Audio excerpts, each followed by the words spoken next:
नमस्कार प्रेक्षक C news Pune वृत्तदर्शनमध्ये आपलं स्वागत। पुण्यामध्ये पुणे पुस्तक महोत्सवाला भरभरून प्रतिसाद मराठी आणि सर्वच वाचकांकडून मिळत आहे। यामध्ये मराठी, इंग्रजी, हिंदी, तामिळ, तेलुगू अनेक भाषांची पुस्तकं त्या ठिकाणी विक्रीस उपलब्ध करण्यात आलेली आहेत।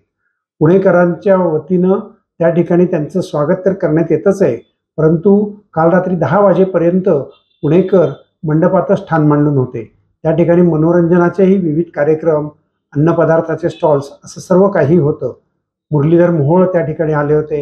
अनेक मंत्री, नगरसेवक, अनेक राजकीय कार्यकर्त्यांनी त्या ठिकाणी भेटी दिल्या। जाऊयात आपण पुणे पुस्तक महोत्सव। याही वर्षी पुणे पुस्तक महोत्सवाचं आयोजन करण्यात आलंय। खरं तर मागच्या वर्षी पहिल्यांदा हा महोत्सव या ठिकाणी झाला। एनबीटीच्या माध्यमातून माझे मित्र राजेश पांडेजी आणि त्यांचे सर्व टीम यांनी अत्यंत कल्पकतेनं मागच्या वर्षी हा महोत्सव या ठिकाणी केला। याही वर्षी जर या ठिकाणी आपण पाहिलं तर 14 ते 22 या काळामध्ये हा महोत्सव होत असताना हजारोंच्या संख्येनं लोक आत्ता या ठिकाणी मैदानावर दिसत आहेत आणि जवळपास पुढच्या एकूण या सगळ्या काळामध्ये जवळपास कमीत कमी 10 लाखाच्या वरती लोक या महोत्सवामध्ये सहभागी होतील। पुणे हे खरं तर विद्येचं माहेरघर आहे, ही सांस्कृतिक राजधानी आहे, ही साहित्यभूमी आहे आणि अशा ठिकाणी हा महोत्सव होणं हे पुणेकरांसाठी नाही तर महाराष्ट्राच्या तमाम वाचकांसाठी आणि साहित्यिकांसाठी एक पर्वणीच आहे। आणि म्हणून मनापासून खरं तर कौतुक करतो, अभिनंदन करतो राजेश आणि त्यांच्या सगळ्या टीमचं। प्रचंड कष्ट यामागे आहेत आणि इतक्या मोठ्या प्रमाणामध्ये मला वाटत नाही देशामध्ये दुसरीकडे कुठं पुस्तक महोत्सव होतो। आणि म्हणून साहित्य असेल, वाचन असेल, या सगळ्या याच्यामध्ये एक चांगलं व्यासपीठ या निमित्तानं पुण्यामध्ये उपलब्ध झालं। दरवर्षी हा महोत्सव होतोय, दरवर्षी आता त्याची व्याप्ती वाढेल, त्याचं स्वरूप वाढेल, याबद्दल कुठल्याही मनात आपल्या शंका राहणार नाही। सगळ्या प्रकारची व्यवस्था या ठिकाणी दिसतीये, आलेल्या प्रत्येक माणसाची काळजी या ठिकाणी घेतली जाते, सगळ्या सुविधा या ठिकाणी दिलेल्या आहेत आणि एक परिपूर्ण अशा पद्धतीचं एक भव्य पुस्तक महोत्सव आणि खरं तर तो पुण्याच्या नावावरती नोंद होतीये, याचं कौतुक जास्त वाटतं। त्यामुळे या सगळ्या टीमचं, राजेशजींचं, सगळ्या एनबीटीच्या टीमचं मी मनापासून कौतुक करतो आणि प्रत्येक पुणेकराला अभिमान वाटेल अशा पद्धतीचा हा उपक्रम या ठिकाणी होतोय। याबद्दल या सगळ्यांचं कौतुक करतो, अभिनंदन करतो।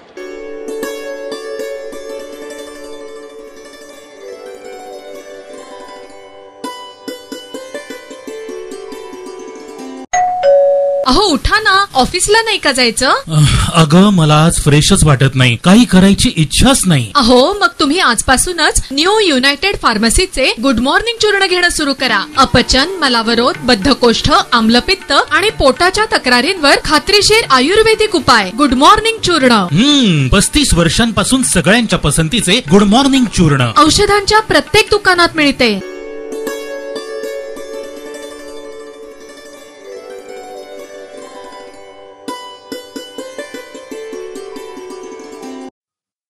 देशाच्या सीमेवरती देशाच्या रक्षणाकरता लढणाऱ्या सैनिकांचे त्यांच्या निवृत्तीनंतरचे पैसे त्यांनी ज्या संस्थेत गुंतवले त्या ठिकाणी ते पैसे त्यांना परत मिळत नाहीत। याकरता त्यांनी सरकारशी आणि पोलिसांशी सातत्यानं संपर्क केला, तथापि त्यांना त्यांचे पैसे मिळत नाहीत। त्या बाबतीत त्यांनी केलेली ही निदर्शन। डॉक्टर बाबासाहेब आंबेडकरांचा, भारतीय संविधानाचा, भारतीय संविधानाचा, एसजी ट्रेडिंग कंपनीच्या सर्व स्टाफला अटक झालीच पाहिजे। एसजी ट्रेडिंग कंपनीच्या स्टाफला अटक झालीच पाहिजे। माजी सैनिकांना न्याय मिळालाच पाहिजे। माजी सैनिकांना न्याय मिळालाच पाहिजे। पोलीस प्रशासन होश में आओ, पोलीस प्रशासन होश में आओ। माजी सैनिकांना न्याय मिळालाच पाहिजे। माजी सैनिकांना न्याय मिळालाच पाहिजे। कोण म्हणतो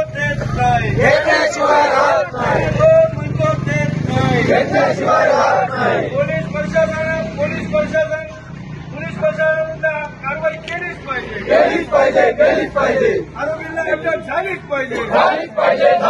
एजी ट्रेडिंग कंपनीच्या सर्व कर्मचाऱ्यांना अटक झालीच पाहिजे.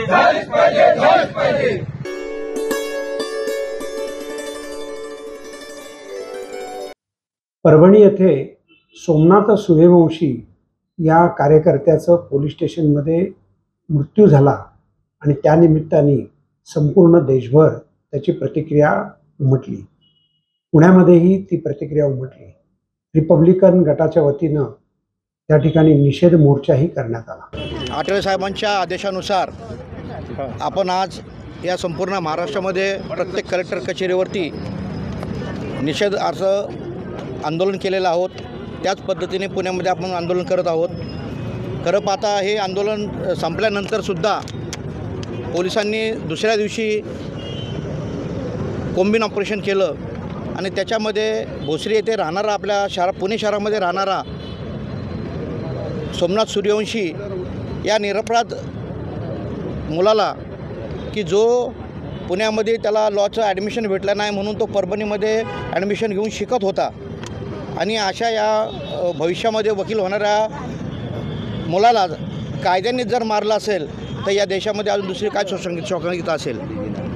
आम्हाला एवढंच सांगायचं आहे की ज्या कोणत्या अधिकाऱ्याने त्या तुमच्या CPI असेल, DCP असेल, API असेल, PI असेल, या सर्वांनी आणि कलेक्टर या ज्यांनी कोणी आदेश दिला होता कोम्बिन ऑपरेशन करण्यासाठी त्या सर्वांना त्यांच्यावर कडक कारवाई झाली पाहिजे. आणि ज्या पोलिसांनी या सूर्यवंशीला मारहाण केली त्यांच्यावर 302चा मनुष्यवधाचा गुन्हा दाखल झाला पाहिजे अशी आमची RPIची मागणी आहे.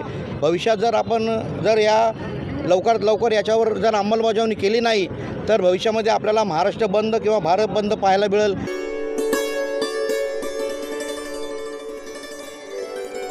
आपल्या महाराष्ट्राच्या पुण्याच्या ज्येष्ठ कथ्थक नृत्यगुरू पंडित मनीषा साठे यांनी सुरू केलेल्या कथ्थक नृत्य संस्था या संस्थेचा 49वा वर्धापन दिन नुकताच साजरा झाला. त्यानिमित्तानं झालेला हा सुंदर कार्यक्रम. मोहक रसार मोहक रसार छवि श्याम सुंदर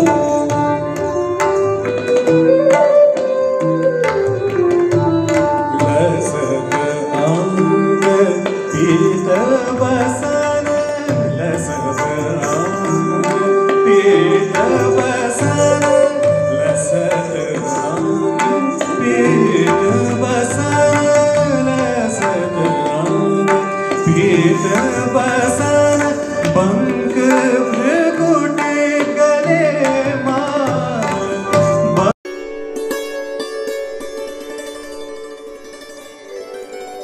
नमस्कार प्रेक्षको, सी न्यूज पुणे वृत्तदर्शनमध्ये आपले स्वागत. आता महाराष्ट्र थांबणार नाही या घोषणेने मंत्रिमंडळाचा शपथविधी झाला. मुख्यमंत्री, 2 उपमुख्यमंत्री झाले. न भूतो न भविष्यती अशी मेजॉरिटी मिळाली. त्यामुळे सरकार 5 वर्ष स्थिर राहील. त्याच्यामध्ये काही बंड वगैरे झालं नाही. तर अशा वेळेला महाराष्ट्राच्या प्रगतीचा एक आलेख आपल्याला करावा लागेल. परंतु महाराष्ट्र कुठल्या दिशेने घेऊन जायचा हे देखील आता सत्ताधाऱ्यांना ठरवावं लागेल. महाराष्ट्रातले प्रकल्प महाराष्ट्रातच कसे राहतील, ते इतर राज्यात जाणार नाही, हेही पहिल्यांदा पाहावं लागेल.